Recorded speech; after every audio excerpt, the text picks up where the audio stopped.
નમસ્કાર. આકાશવાણી સમાચાર નેહા પંચાલ વાંચે છે. શરૂઆતમાં મુખ્ય સમાચાર. પશ્ચિમ બંગાળ અને આસામની ત્રીજા તબક્કાની અને તમિળનાડુ, કેરળ અને પુડુચેરીની વિધાનસભાની ચૂંટણી માટે મતદાન ચાલી રહ્યું છે. દેશભરમાં આજથી કોવિડ દરમિયાનના વ્યવહાર અંગેના રાષ્ટ્રીય અભિયાનનો આરંભ થયો છે. પરીક્ષા પે ચર્ચા કાર્યક્રમ આવતીકાલે સાંજે યોજાશે. પ્રધાનમંત્રી નરેન્દ્ર મોદી વિદ્યાર્થીઓ, શિક્ષકો અને વાલીઓ સાથે સંવાદ કરશે.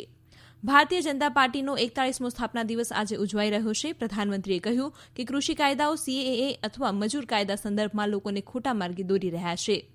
રાષ્ટ્રપતિ રામનાથ કોવિંદે ન્યાયમૂર્તિ NV રમન્નાને ભારતના 48મા મુખ્ય ન્યાયાધીશ તરીકે નિયુક્ત કર્યા છે. અને આઝાદીના અમૃત મહોત્સવ નિમિત્તે યોજાયેલી પ્રતિકરૂપ દાંડી યાત્રાનું દાંડી ખાતે ઉપરાષ્ટ્રપતિ વેંકૈયા નાયડુ દ્વારા સમાપન. સમાચાર પહેલા સાંભળીએ કોરોના અંગેનો આ ખાસ સંદેશ. કોવિડના દર્દીઓ વધી રહ્યા છે, એટલે તમામ શ્રોતાઓને અપીલ છે કે તેને હળવાશથી ના લો. સલામતીના તમામ પગલાં અનુસરો અને 45 વર્ષથી ઉપરના બધા જ લોકો રસી લઈને સુરક્ષિત રહો. કોવિડથી બચવા માટે માસ્ક પહેરો, 2 ગજનું સલામત અંતર રાખો તથા હાથ અને મોં સાફ રાખો. તમિલનાડુ, કેરળ અને કેન્દ્રશાસિત પ્રદેશ પુડુચેરી વિધાનસભા અને પશ્ચિમ બંગાળ, અસમ વિધાનસભામાં ત્રીજા તબક્કા માટેનું મતદાન ચાલી રહ્યું છે. તમિલનાડુ, કેરળ અને પુડુચેરીમાં 1 તબક્કામાં, અસમમાં 3 અને પશ્ચિમ બંગાળ વિધાનસભામાં 8 તબક્કામાં ચૂંટણી યોજાઈ રહી છે. તમિલનાડુમાં 11:30 વાગ્યા સુધી 21.05%, પુડુચેરીમાં 35.63%, પશ્ચિમ બંગાળમાં 34.71%, આસામમાં 33.18%, જ્યારે કેરળમાં 37.23% મતદાન થયું છે. આસામમાં 6 વાગ્યા સુધી, પશ્ચિમ બંગાળમાં 6:30 વાગ્યા સુધી, જ્યારે તમિલનાડુ, કેરળ અને પુડુચેરીમાં 7 વાગ્યા સુધી મતદાતાઓ મતદાન કરી શકશે. ચૂંટણી ભયમુક્ત વાતાવરણમાં યોજાય તે માટે સલામતીની તમામ વ્યવસ્થા કરાઈ છે. મતદાન મથકો પર સવારથી મતદાતાઓની લાંબી કતાર જોવા મળી રહી છે. ચૂંટણીમાં પારદર્શિતા લાવવા માટે EVMની સાથે VVPATનો ઉપયોગ કરાઈ રહ્યો છે. કોવિડ દરમિયાન યોગ્ય વર્તણૂક માટે એક વિશેષ અભિયાન આજે શરૂ કરવામાં આવ્યું છે. જાહેર સ્થળો, કાર્યસ્થળો અને આરોગ્ય સુવિધા સ્થળો પર 100% માસ્ક વપરાશ, વ્યક્તિગત સફાઈ અને સ્વચ્છતા પર ભાર મૂકવામાં આવ્યો છે. આ મહિનાની 14મી તારીખ સુધી આ વિશેષ અભિયાનનું આયોજન કરવામાં આવ્યું છે. પ્રધાનમંત્રી નરેન્દ્ર મોદીના અધ્યક્ષપદે મળેલી ઉચ્ચસ્તરીય બેઠકમાં શ્રી મોદીએ ભારપૂર્વક જણાવ્યું હતું કે લોકોમાં જાગૃતિ અને તેમનો સમાવેશ કોવિડ મેનેજમેન્ટ માટે સર્વોચ્ચ બાબત બની રહેશે.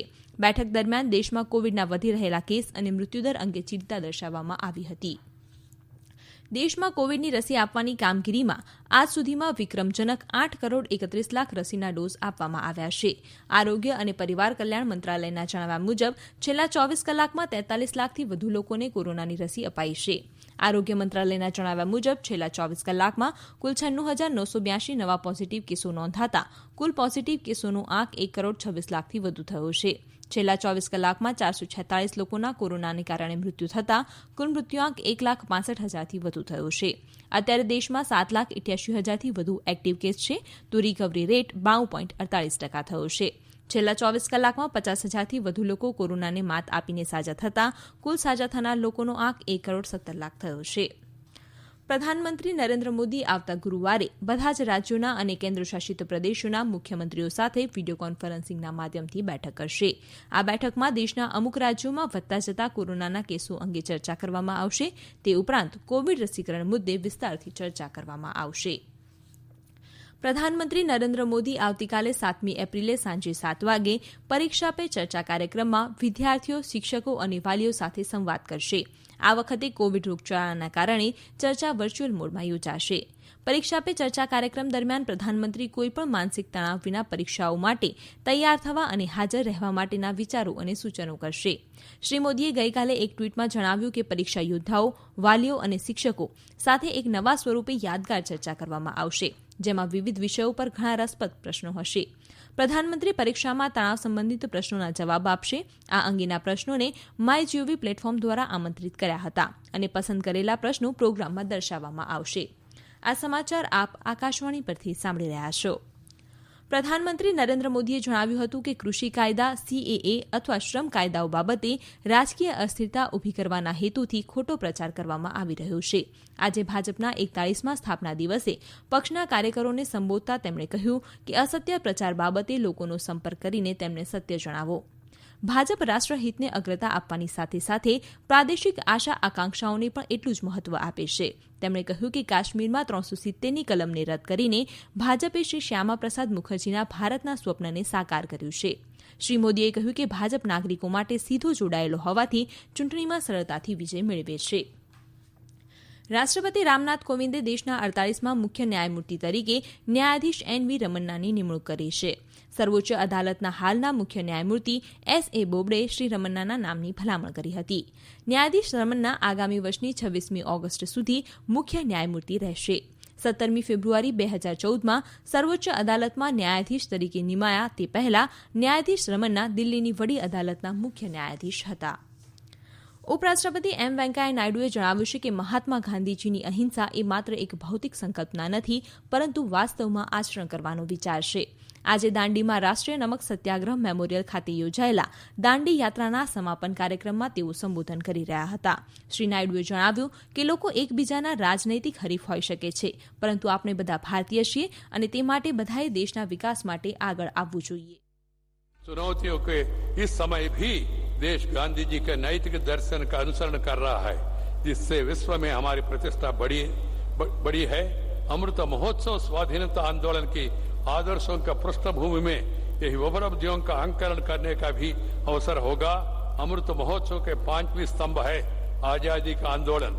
आजादी idea at 75, achievements at 75, action at 75 तथा रिजॉल्व एट 75. मुझे विश्वास है कि विगत दशकों में देश उपलब्धियों हमारा राष्ट्र नायकों की अपेक्षाओं का अनुरूप रहे ही हमारी आजादी उनके संघर्ष की पुण्य विरासत है, जिसमें संरक्षित रखना है और बढ़ाना है. विश्वास करता हूं इस अवसर पर हम इंडिया 2047 को तहत हमारे आजादी के 100 वर्ष होने पर एक नया भारत की रूपरेखा भी तय करेंगे और आगामी 25 वर्षों में उसी पूरा भी करेंगे.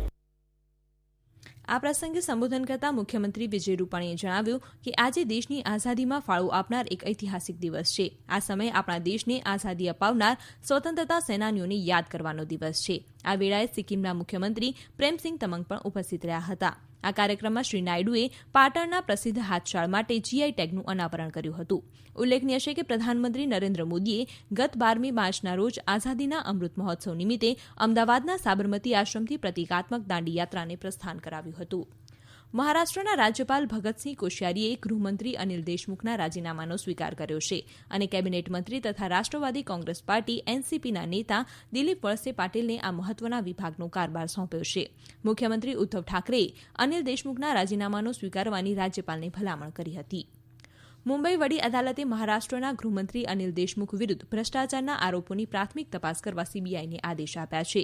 જો કે આ મામલે રાજ્ય સરકાર દ્વારા ઉચ્ચ સ્તરની તપાસ સમિતિ પહેલેથી જ રચાઈ હોવાથી સીબીઆઈને આ કેસમાં તાત્કાલિક એફઆઈઆર નોંધવા મંજૂરી આપી નથી.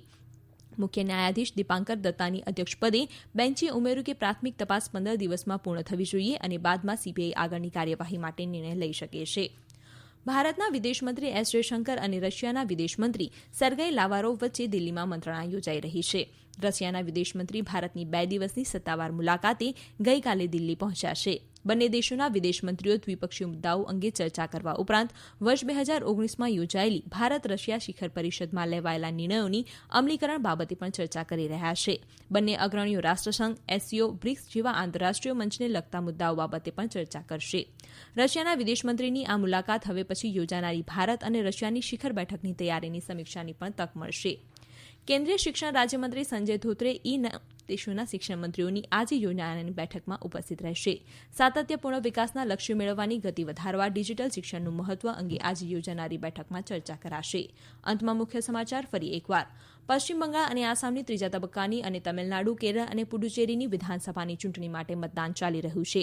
દેશભરમાં આજથી કોવિડ દરમિયાનના વ્યવહાર અંગેના રાષ્ટ્રીય અભિયાનનો આરંભ થયો છે. પરીક્ષા પે ચર્ચા કાર્યક્રમ આવતીકાલે સાંજે યોજાશે. પ્રધાનમંત્રી નરેન્દ્ર મોદી વિદ્યાર્થીઓ, શિક્ષકો અને વાલીઓ સાથે સંવાદ કરશે. આઝાદીના અમૃત મહોત્સવ નિમિત્તે યોજાયેલી પ્રતિકરૂપ દાંડી યાત્રાનું દાંડી ખાતે ઉપરાષ્ટ્રપતિ એમ વેંકૈયા નાયડુ દ્વારા સમાપન. આકાશવાણી પરથી સમાચાર પૂરા થયા.